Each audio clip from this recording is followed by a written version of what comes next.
গ্রামীণ ডেইলি ব্লগে সবাইকে স্বাগতম। আসসালামু আলাইকুম। কেমন আছেন আপনারা সবাই? আশা করি যে যেখানে আছেন ভালো আছেন, সুস্থ আছেন। আবারও চলে আসলাম প্রতিদিনের মতো ডেইলি ব্লগ নিয়ে। আশা করি পুরো ভিডিওটি দেখে আপনাদের ভালো লাগবে।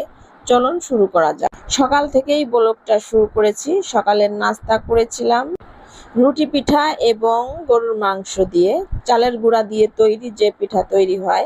সকালে নাস্তা শেষ করে দুপুরের রান্নাতে চলে যাব। এদিকে আমার শাশুড়ি মা মুরগি জবাই করেছে, মুরগি বলতে কি মোরগ জবাই করেছে, তার নিজের পালা মোরগ এটা ছিল। ছেলে মেয়েরা যখন আসে নিজের তার বাসার যে পালা মোরগ গুলো থাকে সেটা জবাই করে খাওয়ানোর চেষ্টা করে। আমি এদিকে রান্নাতেও চলে এসেছি, মাছ ভাজি করে নিব বাচ্চাদের জন্য। আর মুরগিটা আমার শাশুড়ি মা রেডি করে দিয়েছে, তো আমি এটা সুন্দর করে ধুয়ে তারপর রান্না বসিয়ে দেব। মা এবং শাশুড়িরা এমনই হয়, মায়ের কাছে গেলে যেমন